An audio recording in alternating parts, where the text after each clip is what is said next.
Hi friends, ఈరోజు chicken dum biryani చేసుకుందాం.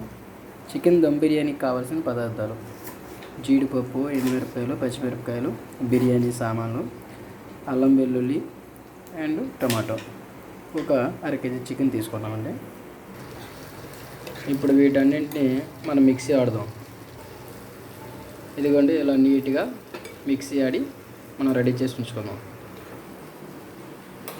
ఇప్పుడు మరి ఫ్రైడ్ ఆనియన్స్ని రెడీ చేద్దామండి. అందుకోసం ఇలా నీట్గా కట్ చేసుకోవాలి. ఇదిగోండి, ఇలా ఆయిల్లో నీట్గా ఫ్రై చేయాలి. ఒక గంట ముందు మన బిర్యానీ రైస్ని ఈ విధంగా నానబెట్టుకోవాలండి. బిర్యానీ ఫ్రైడ్ ఆనియన్స్ రెడీ అయిపోయాయండి. ఇప్పుడు కొంచెం ఆయిల్ వేద్దామండి. ఇప్పుడు మనం తీసుకున్న మసాలా సామాన్ని ఆయిల్లో వేయాలి. కొంచెం జీడిపప్పు, కొంచెం పచ్చిమిర్చి కూడా వేస్తాం.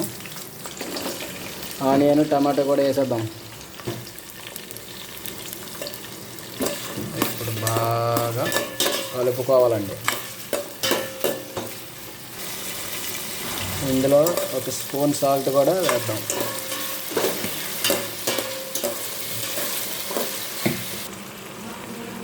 ఆహా, బిర్యానీ సామాన్ స్మెల్ సూపర్ అండి. వేరొక బౌల్లో బిర్యానీ రైస్ను ఉడికించడానికి మనం రెడీ చేసి ఉంచాం. ఇప్పుడు తగినంత ఆయిల్ వేయాలి. దీంట్లో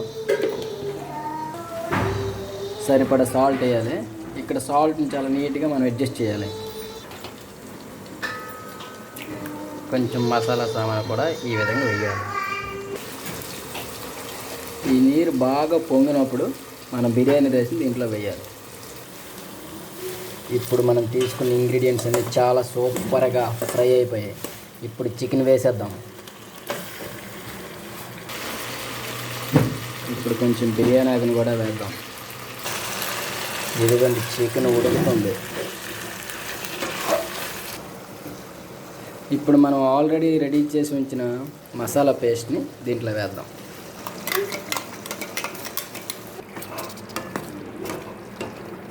నీట్గా బాయిల్ చేసుకోవాలండి. రైస్ చూడండి, పొంగడం రెడీ అయింది. ఇప్పుడు నీరు బాగా పొంగుతుంది. ఇప్పుడు మనం రైస్ యాడ్ చేయాలి. అయితే వేసే ముందు ఉప్పును బాగా అడ్జస్ట్ చేసుకోవాలండి. ఇక్కడ అయితే ఉప్పు కొంచెం ఎక్కువగానే ఉంటుంది టేస్ట్ చూస్తే, కానీ రైస్లో కరెక్ట్గా సరిపోతుంది. ఇప్పుడు మనం రైస్ని యాడ్ చేసేద్దాం. ఇప్పుడు మన చికెన్లో కొంచెం పెరుగు యాడ్ చేద్దాం. ఇప్పుడు ఇంట్లోనే తయారు చేసిన బిర్యానీ మసాలాను యాడ్ చేద్దాం. అదేవిధంగా కొంచెం ధనియాల పొడి. ఇప్పుడు నీట్గా చికెన్ని కలుపుతూ ఉండాలి. కొంచెం కారం యాడ్ చేద్దాం. ఆల్రెడీ ఎండుమిర్చి, పచ్చిమిర్చి అన్నీ వేసాం కదా. ఇంకోవైపు మన బిర్యానీ రైస్ని కూడా చూస్తూ ఉండాలి. ఈ బిర్యానీ రైస్ 60 to 70% మధ్యలో ఉడకాలి. ఇంకొంచెంసేపు ఉడికితే బాగుంటుంది. ఇప్పుడు మనం బాయిల్ చేసిన రైస్ని చికెన్లో వేద్దాం.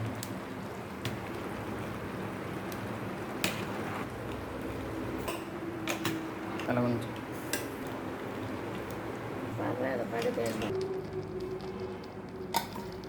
ఇప్పుడు బ్రౌన్ ఆనియన్స్ కొంచెం వేసుకుందాం. గ్రేవీ పక్కన తీసిపెట్టి ఆల్రెడీ తీసిపెట్టిన చికెన్ గ్రేవీని ఇప్పుడు యాడ్ చేద్దాం. ఇప్పుడు ఈ బౌల్ అంచుల్లో కొంచెం నెయ్యి వేయాలండి. అప్పుడు కొంచెం మాడకుండా ఉంటుంది.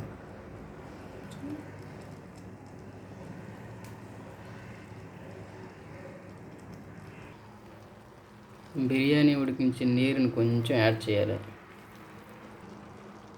ఇప్పుడు నీట్గా మూత పెట్టుకొని దమ్ చేయాలి. ఒక 10 minutes లో ఫ్లేమ్లో పెడితే దమ్ అయిపోద్ది. చాలా బాగుంటుంది. వేడి వేడి చికెన్ బిర్యానీ రెడీ అయిపోయింది. చూడండి, ఎంత నీట్గా పొడి పొడిగా నీట్గా వచ్చింది. చికెన్ కూడా చాలా నీట్గా ఉడికింది. Okay, thank you for watching.